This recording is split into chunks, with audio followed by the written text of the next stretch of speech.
श्री स्वामी समर्थ. मायबोली चॅनलवर तुम्हा सर्व रसिक प्रेक्षकांचे मनापासून स्वागत. आशा करते सगळे स्वस्त असाल, मस्त असाल आणि महत्त्वाचं म्हणजे स्वामींच्या सेवेत रममान असाल. मित्रांनो, घराभोवती सुंदर हिरवीगार झाडे असावीत. सकाळी उठल्यावर त्यांच्या रंगाने आणि सुवासाने मनाला प्रसन्नता मिळावी, असं आपल्याला सगळ्यांनाच वाटतं. पण तुम्हाला माहीत आहे का? आपल्या सनातन हिंदू धर्मात आणि वास्तुशास्त्रात निसर्गाला देव मानले गेले आहे. आपल्या घराच्या अवतीभवती, विशेषतः घराच्या मुख्य दरवाजासमोर आपण कोणती झाडे लावतो यावर आपल्या घराची आर्थिक स्थिती, मुलांचे भविष्य, आरोग्य आणि घरातील सुख शांती अवलंबून असते. मित्रांनो, कमेंट बॉक्समध्ये श्री स्वामी समर्थ नक्की लिहा, जेणेकरून स्वामींची कृपादृष्टी तुमच्यावर सदैव राहो. काही झाडे घरात साक्षात लक्ष्मीला खेचून आणतात, तर काही झाडे नकळतच घरात गरिबी, आजारपण आणि वादाला कारणीभूत ठरतात. आजच्या या विशेष आणि सविस्तर व्हिडिओमध्ये आपण पाहणार आहोत की वास्तुशास्त्रानुसार घरापुढे कोणती झाडे लावणे अत्यंत शुभ असते, त्यांचे महत्त्व काय आहे आणि अशी कोणती झाडी आहेत जी चुकूनही घरासमोर लावू नयेत. जर तुम्ही मायबोलीवर नवीन असाल तर चॅनलला आत्ता सबस्क्राईब करा आणि घंटीचे बटन नक्की दाबा, जेणेकरून आमचे पुढील महत्त्वाचे व्हिडिओ तुमच्याकडून मिस होणार नाहीत. चला तर मग विषयाला सुरुवात करूया. मित्रांनो, सर्वात आधी आपण त्या भाग्यवान आणि शुभ झाडांबद्दल जाणून घेऊया, जी घराच्या समोर असण्याने घरातील नकारात्मक ऊर्जा नष्ट होते आणि सकारात्मकतेचा संचार होतो. नंबर 1 आहे तुळस. घराचा डॉक्टर आणि लक्ष्मीचे रूप म्हणजे तुळस. मित्रांनो, तुळशीला हिंदू धर्मात सर्वात पवित्र मानले गेले आहे. शास्त्रानुसार ज्या घरात तुळस हिरवीगार असते, तिथे कधीही पैशाची कमी पडत नाही. तुळस हवेतील ऑक्सिजन वाढवते आणि जंतूंचा नाश करते. घराच्या पूर्व किंवा उत्तर दिशेला मुख्य दरवाजाच्या समोर किंवा अंगणात तुळशीचे वृंदावन असावे. तुळशीजवळ कधीही कचरा किंवा चपला ठेवू नका. रोज संध्याकाळी तिथे गाईच्या तुपाचा किंवा तेलाचा दिवा नक्की लावा. नंबर 2, शमीचे झाड. शनिदोष आणि गरिबी निवारक. शमीचे झाड हे भगवान शिव आणि शनिदेव दोघांनाही अत्यंत प्रिय आहे. महाभारतात अर्जुनाने आपले शस्त्र शमीच्या झाडावरच लपवली होती. हे झाड घराच्या मुख्य दरवाजाच्या उजव्या बाजूला, घरातून बाहेर पडताना आपल्या उजव्या हाताला लावावे. यामुळे घरात कधीही पैशाची चणचण भासत नाही, व्यवसायात प्रगती होते आणि शनिदेवाचा साडेसातीचा त्रास कमी होतो. नंबर 3, पारिजातक किंवा प्राजक्त. देवलोकातील वृक्ष म्हणजेच प्राजक्त. समुद्र मंथनातून निर्माण झालेला हा वृक्ष साक्षात स्वर्गलोकातील मानला जातो. याच्या फुलांचा सुगंध मनाचा सगळा ताणतणाव दूर करतो. हे झाड घराच्या उत्तर किंवा पूर्व दिशेला लावावे.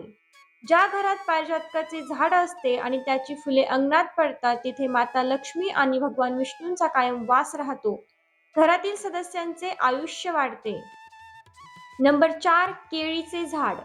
गुरुग्रहाची कृपा आणि समृद्धी. केळीच्या झाडामध्ये देवगुरु बृहस्पती नारायण यांचा वास असतो. हे झाड घराच्या ईशान्य कोपऱ्यात किंवा पूर्व दिशेला लावावे. केळीचे झाड कधीही घराच्या मुख्य दरवाजाच्या अगदी समोर लावू नये, ते थोडे बाजूला असावे. तसेच केळीच्या झाडाशेजारी तुळशीचे रोप लावणे अत्यंत शुभ मानले जाते. नंबर 5, मनी प्लांट. आर्थिक प्रगतीचे प्रतीक. मनी प्लांट जसा जसा वरच्या दिशेने वाढतो तशी घराची आर्थिक प्रगती होते. हे झाड घराच्या आग्नेय कोपऱ्यात लावणे सर्वात उत्तम मानले जाते, कारण ही दिशा गणेशजींची आणि धनधान्याची दिशा आहे. मनी प्लांटची वेल कधीही जमिनीवर पसरू देऊ नका. ती दोरीच्या सहाय्याने वरच्या दिशेने चढवावी. तसेच याची पाने सुकू देऊ नका. नंबर 6, आवळा. अक्षय पुण्याची प्राप्ती. आवळ्याच्या झाडात भगवान विष्णू आणि शिवजींचा निवास असतो. कार्तिक महिन्यात आवळ्याच्या झाडाची पूजा केली जाते. घराच्या उत्तर किंवा पूर्व दिशेला आवळ्याचे झाड लावल्याने घरातील सर्व वास्तुदोष दूर होतात आणि कुटुंबात सुख शांती राहते. नंबर 7, डाळिंबाचे झाड. वैश्यवृद्धी आणि कर्जमुक्ती. डाळिंबाचे झाड हे वास्तूच्या दृष्टीने अत्यंत समृद्धी देणारे मानले जाते. घराच्या आग्नेय किंवा पूर्व दिशेला हे झाड लावल्याने घरातील कर्जबाजारीपणा दूर होतो आणि मुलांची प्रगती होते. आता आपण पाहणार आहोत घरापुढे चुकूनही लावू नयेत अशी अशुभ झाडे. मित्रांनो, शुभ झाडांइतकेच कोणती झाडे लावू नयेत हे पण महत्वाचे आहे. कारण चुकीचे झाड घराच्या प्रगतीला खीळ घालू शकते. त्यामध्ये नंबर 1 कॅक्टस आणि सर्व काटेरी झाडे.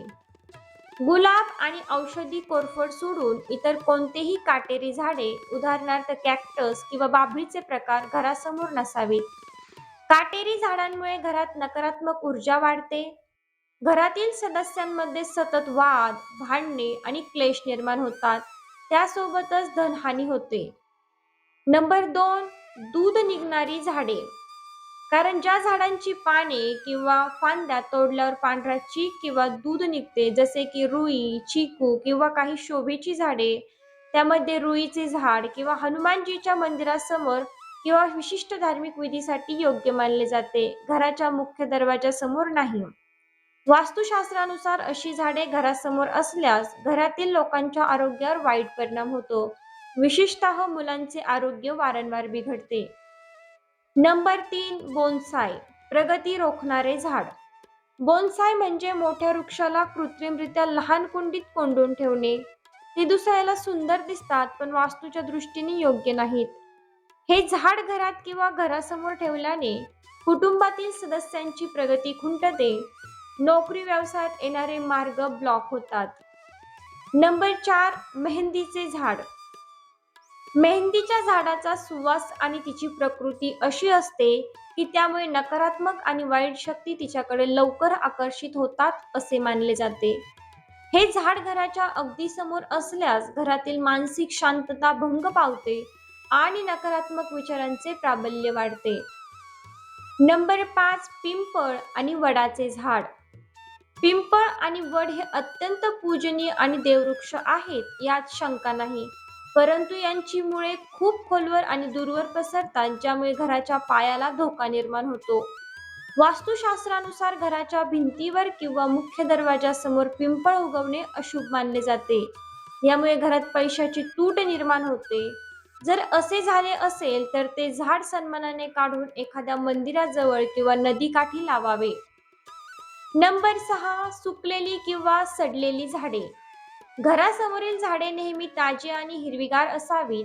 जर एखादे झाड सुकले असेल किंवा सडले असेल तर ते लगेच काढून टाका. सुकलेली झाडे थेट दरिद्रतेला म्हणजेच गरिबीला आमंत्रण देतात आणि घराची शोभा कमी करतात.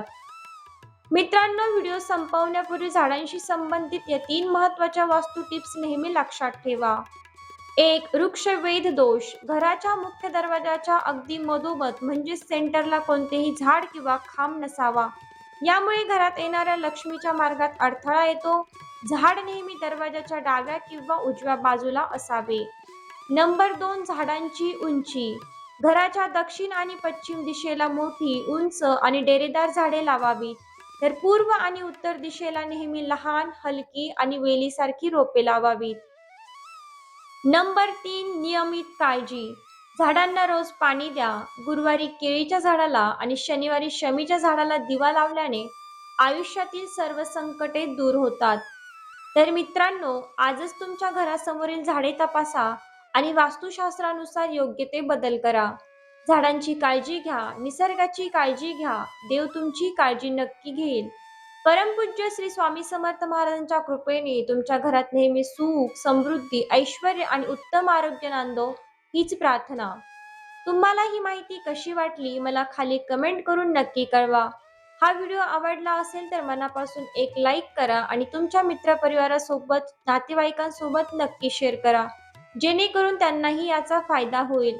आणि हो, आपल्या मायबोली चॅनल सबस्क्राईब करायला विसरू नका.